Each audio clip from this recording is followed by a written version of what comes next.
Assalamualaikum warahmatullahi wabarakatuh. Perkenalkan, nama saya Ican Ferrano Arindra, NIM 19111100002521. Di sini saya akan menjelaskan tentang UTS Seminar Manajemen Pemasaran, yaitu tentang KPT, definisi operasional, dan riset gap. Yang pertama, saya akan menjelaskan tentang KPT. KPT yang saya buat, X yang pertama adalah facility atau fasilitas, yang X yang kedua adalah price discount atau potongan harga, yang ketiga X ketiga yaitu content marketing, dengan variabel Y yaitu keputusan pembelian. Selanjutnya saya akan menjelaskan tentang definisi operasional. Oke, yang pertama saya akan menjelaskan tentang definisi operasional. Yang pertama adalah X pertama yaitu facility atau fasilitas. Menurut Fandi Ciptono tahun 2012 menyatakan bahwa fasilitas merupakan sesuatu yang dapat memudahkan dan memperlancar pelaksanaan suatu usaha, dapat berupa benda-benda maupun uang. Fasilitas dapat diartikan sebagai segala sesuatu yang dapat memudahkan, memperlancar pelaksanaan suatu usaha.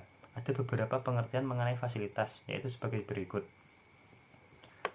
Menurut Pusat Pembinaan dan Pengembangan Bahasa, fasilitas adalah golongan aktiva yang terordinasi seperti tanah, gedung, mesin-mesin, dan peralatan pabrik atau setiap barang peralatan fisik yang membantu kelancaran usaha yang menyangkut mesin produksi, gedung-gedung, dan lain-lain.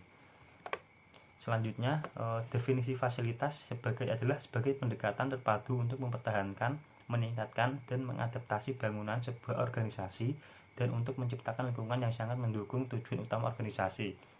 Itu definisi fasilitas menurut Barrett dan Baldry tahun 2009. Indikator fasilitas yaitu yang pertama ada kelengkapan, yang kedua kebersihan, yang ketiga kerapian fasilitas, yang keempat kondisi dan fungsi fasilitas, dan yang kelima adalah kelengkapan alat yang digunakan. Itu menurut Hardianti tahun 2018. Dari semua ahli-ahli penjelasan ahli tentang definisi fasilitas tersebut, maka dapat saya simpulkan fasilitas adalah segala sesuatu baik benda berwujud maupun tidak berwujud yang dapat memudahkan perkara atau kelancaran tugas dan sebagainya. Jadi fasilitas berfungsi untuk menyediakan segala kebutuhan pelanggan yang bersifat fisik untuk memenuhi keinginan yang berkaitan dengan penggunaan jasa, sehingga apabila kebutuhan fasilitas terpenuhi, konsumen akan merasa puas. Selanjutnya, definisi operasional ya, tentang price discount atau potongan harga. Menurut dari tahun 2015 menjelaskan price discount merupakan hasil pengurangan yang berbentuk harga yang dipotong atau koneksi lain seperti barang gratis. Sedangkan menurut Kotler dan Keller tahun 2016 mendefinisikan potongan harga sebagai penghematan yang ditawarkan pada konsumen dari harga normal pada suatu produk yang terdapat di label atau kemasan pada produk tersebut. Menurut Mahfudz dalam Yunaviroh tahun 2019 menyatakan bahwa potongan harga atau price discount adalah potongan di mana harga sesungguhnya lebih rendah dibandingkan dengan harga umum. Dan potongan harga bersifat menarik. Sedangkan menurut Suchna tahun 2016 menjelaskan bahwa diskon adalah potongan harga. Potongan harga adalah pengurangan harga produk dari harga normal dalam periode tertentu, dan menurut Ciptono bahwa diskon merupakan potongan harga yang diberikan oleh penjual kepada pembeli sebagai penghargaan atas aktivitas tertentu dari pembeli yang menyenangkan kepada penjual. Selanjutnya, menurut definisi dari Sutisna tahun 2013, diskon adalah bentuk harga baru dari proses pengurangan harga produk diskon dari harga normal dalam waktu tertentu. Indikator dari potongan harga adalah yang pertama, besarnya potongan harga terhadap produk-produk yang mendapatkan potongan harga. Yang kedua, masa potongan harga, periode waktu selama terjadinya diskon. Dan yang ketiga yaitu jenis produk yang mendapatkan potongan harga, bagaimana produk tersebut bervariasi yang mendapatkan potongan harga. Berdasarkan pendapat para ahli di atas, dapat saya simpulkan bahwa price discount atau potongan harga adalah sebuah potongan harga terhadap unit produk yang ditawarkan kepada konsumen guna untuk menarik minat beli konsumen terhadap produk.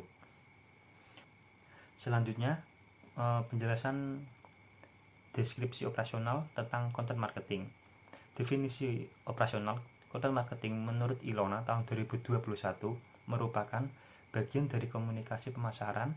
Konten dibuat untuk menarik minat konsumen, meningkatkan penjualan dan brand.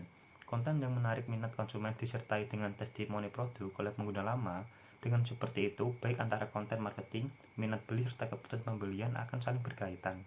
Dilansir dari Forbes, konten marketing didefinisikan sebagai sebuah strategi marketing dalam membuat dan menyebarkan konten yang berharga, relevan, dan juga konsisten untuk menarik perhatian para audiens yang dituju.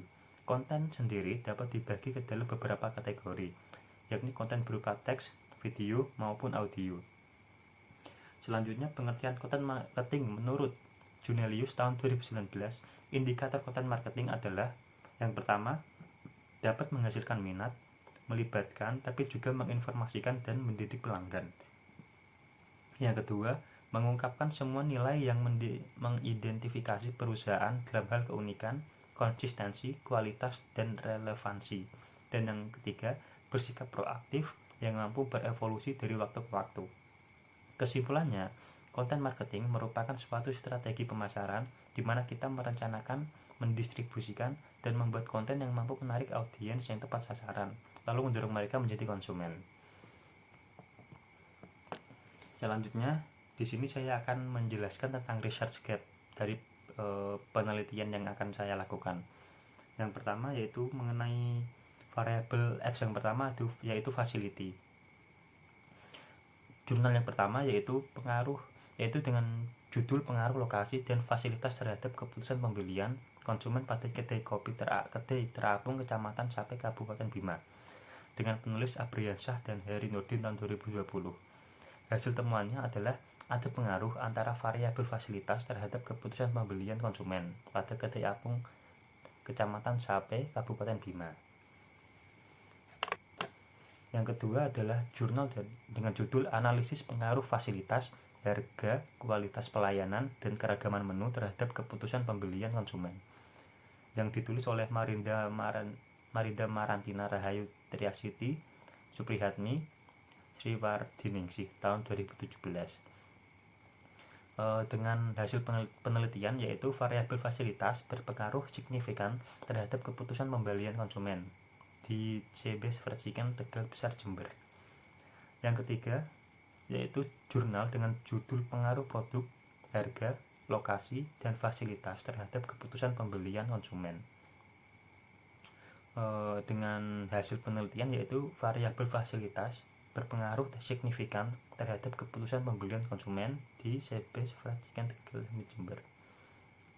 Dan jurnal yang keempat yaitu Analisis Pengaruh Lokasi, Fasilitas, Kualitas, Pelayanan, dan Produk terhadap keputusan pembelian konsumen pada Sarjana COVID-2 yang ditulis oleh Mania, Tamama, Rois Arifin, dan M. Gufron tahun 2020. Hasil penelitiannya yaitu terdapat pengaruh secara simultan variabel lokasi, kualitas pelayanan, dan produk terhadap keputusan pembelian. Dan yang kedua secara parsial, variabel lokasi, kualitas, pelayanan, dan produk berpengaruh positif dan signifikan terhadap keputusan pembelian. Sedangkan variabel fasilitas berpengaruh tidak signifikan terhadap keputusan pembelian. Dan jurnal yang kelima yaitu dengan judul Analisis Persepsi Harga, Lokasi, Fasilitas, dan Kualitas Pelayanan terhadap Loyalitas Pelanggan di Mediasi Keputusan Pembelian, yang ditulis oleh Abid Muhtarom dan Muhammad Imam Sairoji, Hesti Rofi Yunita tahun 2022. Dengan hasil penelitian yaitu fasilitas berpengaruh negatif secara signifikan terhadap keputusan pembelian. Selanjutnya, variabel yang kedua yaitu price diskon atau potongan harga.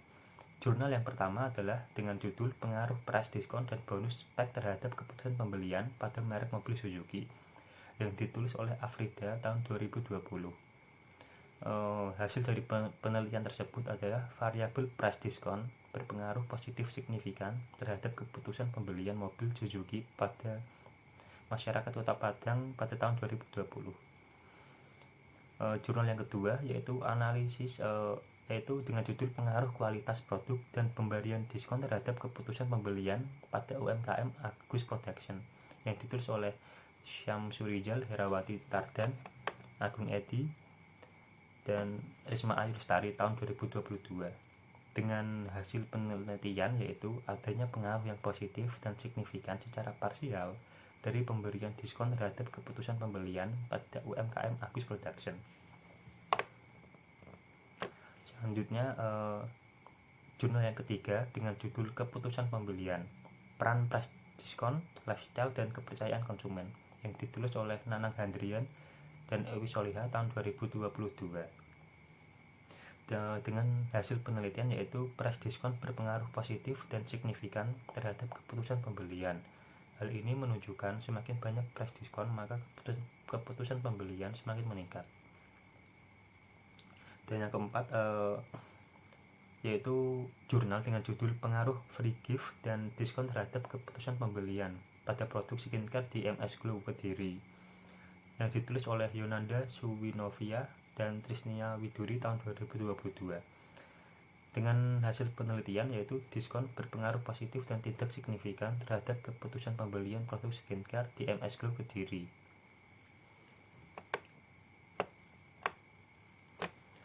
Selanjutnya, jurnal yang kelima adalah dengan judul Pengaruh Program Diskon Terhadap Keputusan Pembelian, yang ditulis oleh Adil Fadilah dan Rini Syarif tahun 2013.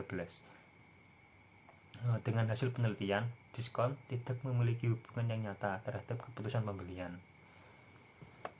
Selanjutnya, pembahasan yang ketiga itu konten marketing.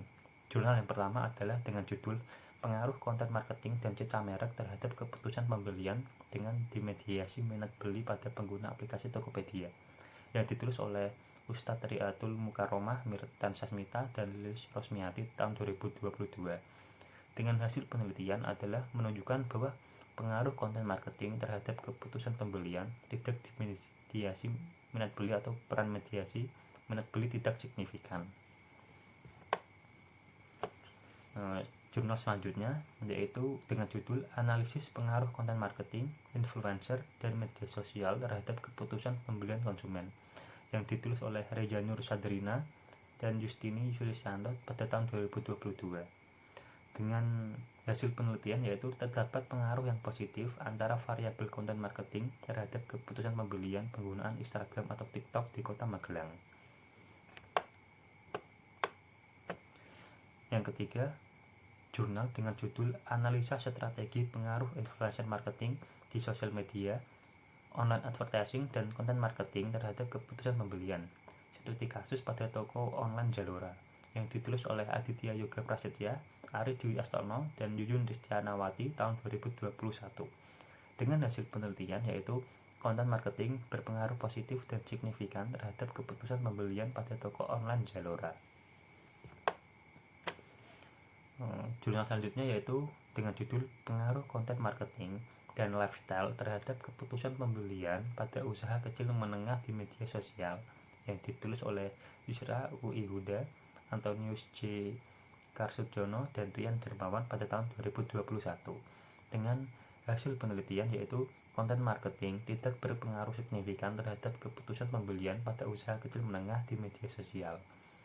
Dan yang kelima adalah jurnal dengan judul Pengaruh Konten Marketing dan Ewang pada media sosial TikTok terhadap keputusan pembelian generasi Z, yang ditulis oleh Fadilah Galih Ginanjar Saputra pada tahun 2021.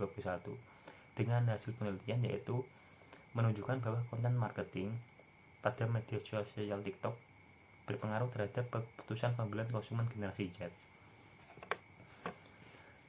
Oke, sekian presentasi yang dapat saya sampaikan guna memenuhi UTS Seminar Manajemen Pemasaran. Kurang lebihnya saya mohon maaf. Assalamualaikum warahmatullahi wabarakatuh.